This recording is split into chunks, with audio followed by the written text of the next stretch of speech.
Tell us what the problem is, Austin. We do not have enough money. We actually have a lot of money now, but we don't have enough sales. We don't have a method of driving sales. Heavy. We're not attractive. I would say more so people don't know about us. Yeah. But I don't know. Yeah. We're not able to bring in new customers who don't know anything about us and then make them current customers of ours, right? Yep. Okay. So then the question is, what are we currently doing to bring in new customers, and what could we be doing different? What made you think about this, though? So I got a book from Mike, our trainer. And the book is by Mike Halowicz. He wrote Profit First, Clockwork, and this book called Fix This Next. So I like it so far. I'm about 60, 70 pages in. It seems like it will be more helpful further on down the line in our business, if that makes sense. Why? Because a lot of the stuff that he's talking about is like building this foundation within your business and then fixing problems based on a hierarchy of needs rather than your own intuition. Right now, I think our biggest problem, like we talked about, is not being able to attract new customers. Outside of referrals. Outside of referrals, correct. And we already knew that. Yeah. We've known that for some time. How long has it been? 14 months now that we've been in business. Yes. That has been our number one thing that we wanted to solve since the beginning. Why haven't we solved that yet? Because I'm bad at my job. We have been working on fixing that, and I think that our referral pipeline has been a testament to that, because we've been able to create this system, network enough to where now we get a relatively consistent number of referrals coming in every week. We get a couple people reaching out or being connected with us, and that's good. It's just not fast enough growth to sustain us over a longer period of time. So in my mind, I think that we need something beyond just referrals. We need better attraction-based marketing to convert cold to customer. Yeah, I agree with you. I think that, it's been our struggle since day one to get new business in a way that, when we first started, it's like we just want to flip a switch when we need more customers. And when that switch is flipped, we get leads and those leads convert. And it just hasn't turned out that way. What do you think we've learned in our attempts at doing this? We started by building a six-figure sales funnel. Can't even say it with a straight face. I put on my LinkedIn influencer hat and I started to build a six-figure email sales funnel. What we started to do was we started off with some digital marketing. So we created downloadable resources for, at the time we were going after creative people, creative business owners. We created these resources for them to download and to use, and in exchange for an email address so that we could do some email marketing. Spent a couple grand on it, totally bombed. Would not suggest doing that unless you have a far more built out pipeline.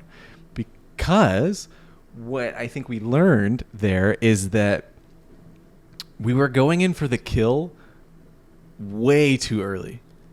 Do you remember talking about that? I don't. You don't? No, tell me about that. Great. Tell me more. Tell you. I did a post-mortem on our marketing a while back, and I have it. Actually, I could pull it up so I can read it. Maybe that would be helpful. Whoa. So I can know what I'm actually talking about instead of just spouting off nonsense. So I basically did a brain dump. What I realized is that, so in a funnel, there's three sections. So there's the top of the funnel, there's the middle of the funnel, and then there's the bottom of the funnel. So the top of the funnel is like all of this stuff that you're creating, blog posts, whatever kind of content that you create, right? That brings people in to get awareness kind of about your business. So they're looking for something, and then you give them something, like a blog post, podcast, non-committal form of engagement is really what the top of the funnel is.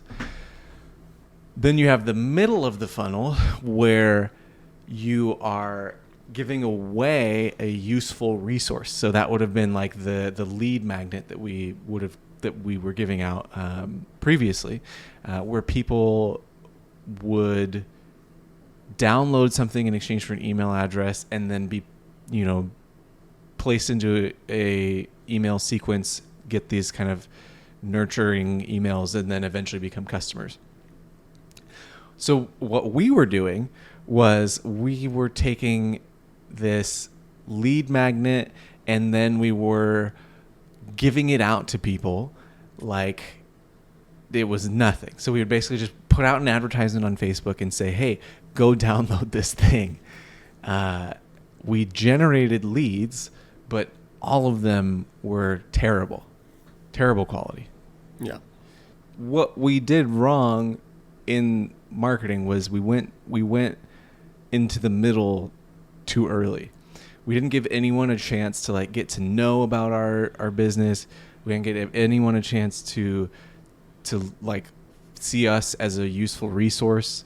There was none of that. And so then when you throw helpful stuff out there or like free things out there or whatever, and no one knows who you are. I don't even know who you are. You will.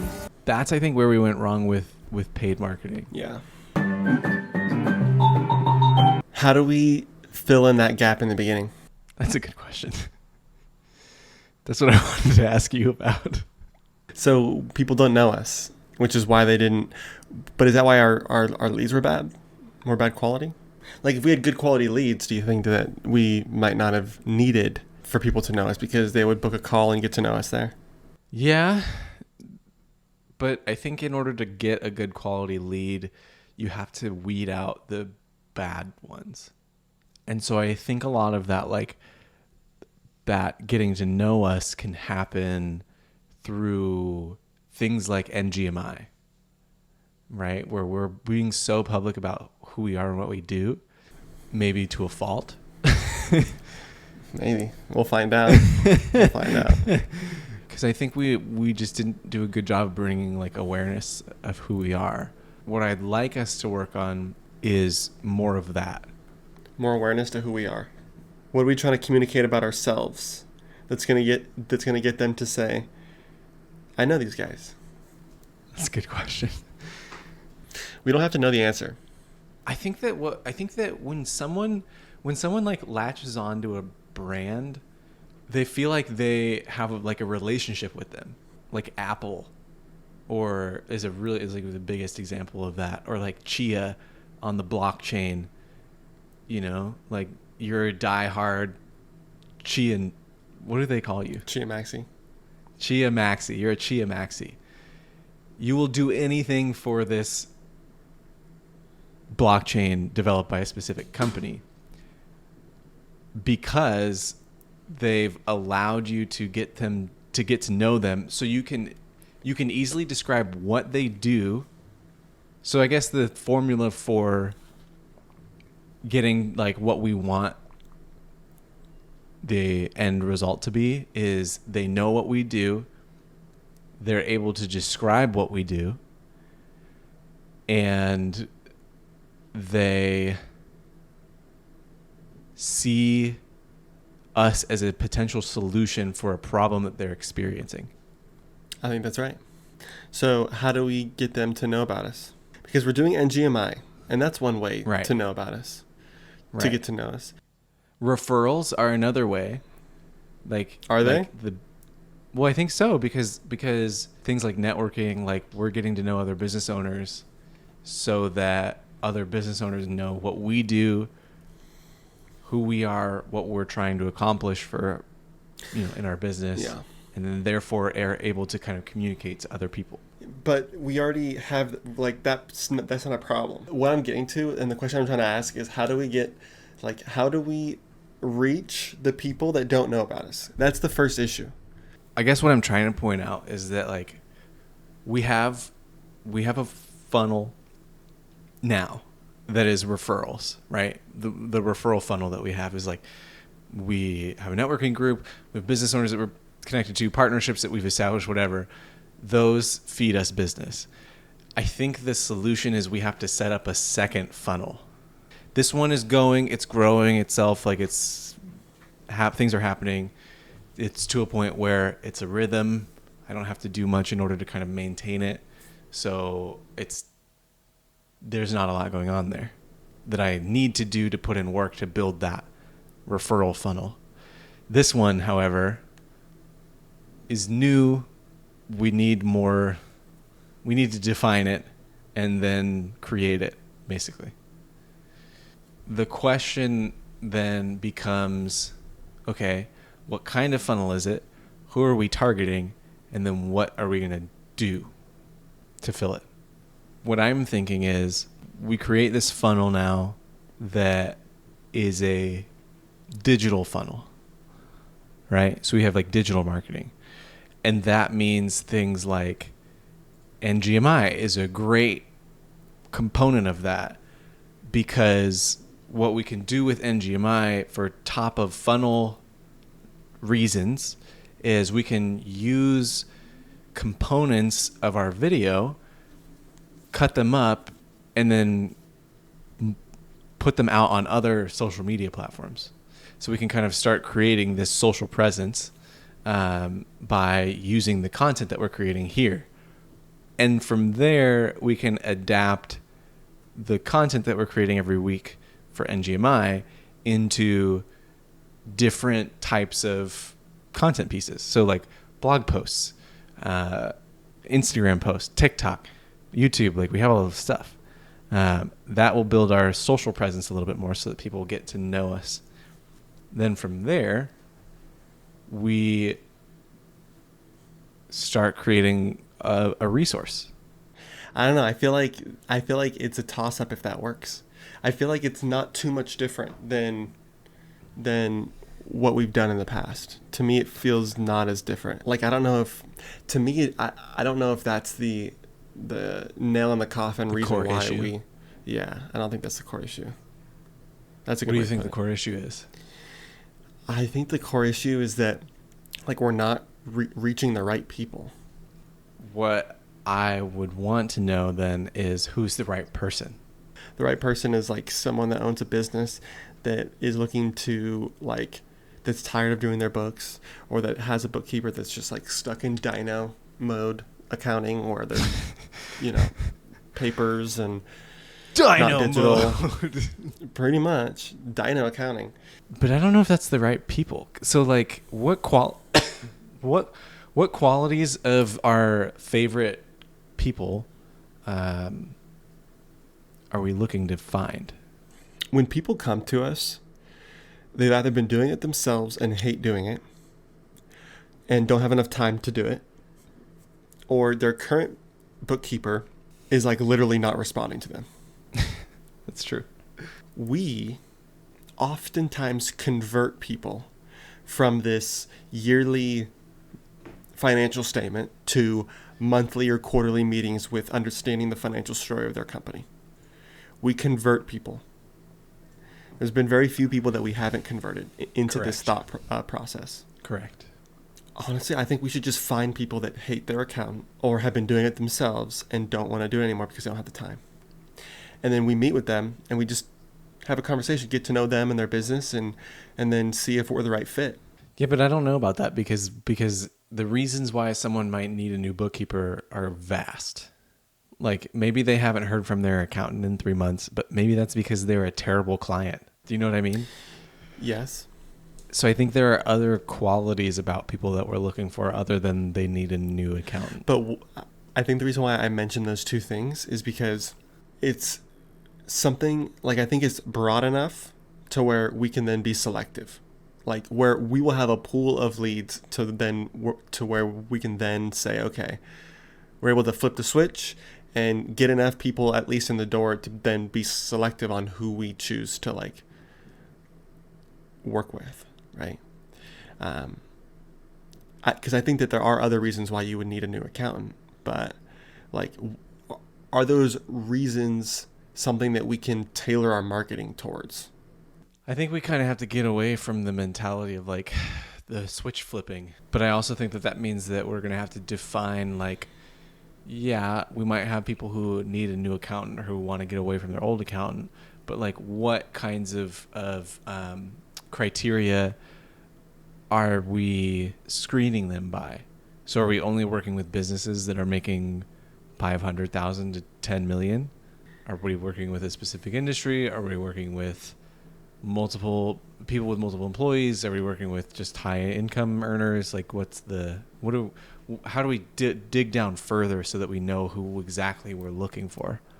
I think we're being too specific. I don't think we have an opportunity right now to be picky. Like, we can be picky to a certain extent, but like the room for that is very little. Like when we dropped one of our biggest monthly recurring revenue clients, it was hard to do that, but that was for the better, right? We had to be picky in that instance for our mental sanity. I think that we can have those conversations when we've broken even. And it seems like you're trying to like figure out the exact niche of people so that we can tailor our marketing towards that thing. Well, not necessarily. Like we could just make content and just like put it out there. But what you said before was we need the right people to see the content. Okay, then who's the right person? That's kind of what I'm getting at. And I don't think we're getting too specific. I think like if we were saying like, okay, only Southern California business owners who are making $1 million with 6 employees in the mortgage industry are the people that we're going to work with. Like that would be hyper specific, and that kind of marketing works. But I think we're looking to be a bit more general. What I'm looking for is like the general attributes of a person that we want to work with. What are the things that we qualify the leads that we get off of? Yeah. I mean, I think like 200,000 in revenue, speaking to that. Okay. 200,000. They're a service-based company. Okay. Yeah. So they're a service-based business. They've probably been around for a couple years. I think we get new people as well. Do we like that? We do, because they don't know any better or worse. So we get to shape their entire thought on how to look at their business, which I think I really like. But also, like, we've never had a client that has had better service or had what we offer. So it's like, aren't they getting that regardless? Yeah, but again, like, you know, if we want new business owners, that's great. I guess I'm asking because it's like, are we comfortable taking more of those people on? Because there's more of the education that has to happen, all that kind of stuff. Whereas with an existing business owner, it might be changing the way that they think about things. New companies kind of sound better. Less work. Okay. So that's a thing, right? It's like, so yeah, if they're a new company, they probably don't have books. We're not transitioning a whole different process. We're not having to go through and recategorize all their transactions and redo their chart of accounts from the ground up, build everything to our spec. And it's easier to do that because it's predictable, more so than it is to get something like a tangled mess, right? Things that aren't reconciled correctly, things that the previous bookkeeper neglected to do. It's like we don't have control over the data. We don't have and going back and fixing what another bookkeeper did, we've never done that. And it's expensive to do that. We've just picked up where someone has left off. So new businesses can be easier because we're not dealing with a mess. So I wouldn't mind. I mean, I'll do both. okay, so that's an interesting point. We will do both. Right. No, right. It's us. I was going to say because most of the referrals that we get are existing businesses that their bookkeeper just disappeared on them. But the marketing that we get, or the marketing that we might be putting out there, could be directed towards new business owners. But that also means that the new business owners are not going to be making nearly as much money as the existing business owners. So is that okay? I think that's a really interesting point that I didn't think about. Here's the thought on that. I want to develop a course that teaches new business owners how to set up and handle their QuickBooks from the start, and then are able to stay with them to the point where when they realize they need someone else to manage QuickBooks for them, they hire us. It'd be cool to do like, oh, if you bought our course, you get a discount on future services if you ever decide to like use us. But yeah, I like that idea. But does that solve our problem now, though? No. Yeah. But maybe, because we could generate a lot of sales from selling the course, right? Right. Okay, so that's the other thing. So if we put out the course as a free resource, it would not solve our problem now. However, if we utilized the course to generate sales, price the course for like a couple $100, $300 to $500 or whatever. I don't know. And then we can also say, cool, if you need a coaching session, we'll schedule a 2-hour call. I have a feeling that people are not going to want to like do it themselves. So that's the beauty of it is kind of when they get into it and they start doing the course and learning all the things that we want to teach them, it's kind of like, okay, so for the person who wants to do it themselves, it's great. But for the person who wants to understand what's going on and then realizes that this is a lot of work, then they can outsource it and they know exactly who to outsource it to. Do we charge for it initially? I don't know. Maybe not. Maybe not in the beginning. Build up like an audience. Build up a community and then start charging for it once it's like something that people really like. Free for a limited time. Yeah, because I think that would allow us to generate some leads, create like narrow down what works in terms of marketing if we're going to spend any money on it, and then scale it up by selling it, ultimately like creating a community around that. I'm so proud of this community. The pro of that, I guess, is that we get cash potentially, we get more leads, and we're creating a community around whatever we're building. The con is that potentially we're attracting low earning companies for one-time sales, and we're not going to have this course ready in a month or two. No, it's going to take a while. We should just sign that really big client in our pipeline. I think you might have solved all of our problems. Would we be having this conversation if they signed? Honest question. Yeah. Okay. Because what we're doing right now is we're developing a more long-term strategy. Because like referrals, networking, like all that stuff, I think is pretty short-term. Like we can go out and get new business by networking with people over a couple weeks, right? But creating something that's longer-term that helps us get the people we want to get, that kind of stuff, like it takes a lot more time.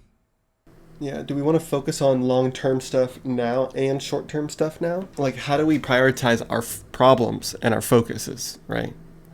That is a good question. And do we even have a solution to the short-term problem?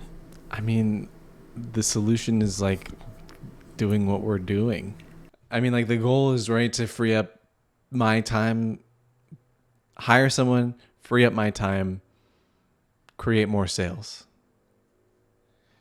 And the way that we're doing that is through networking, through partnerships, through course development, social media.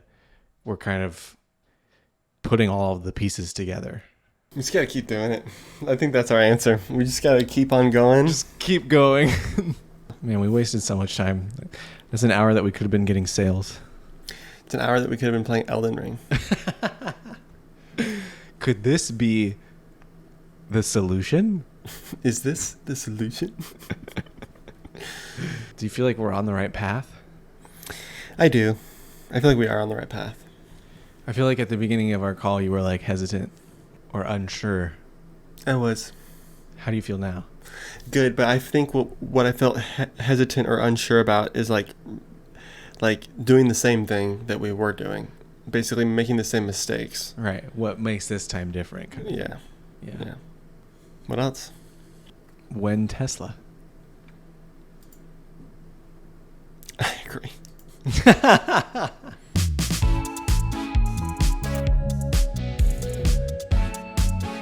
Stumped her. I don't even know her.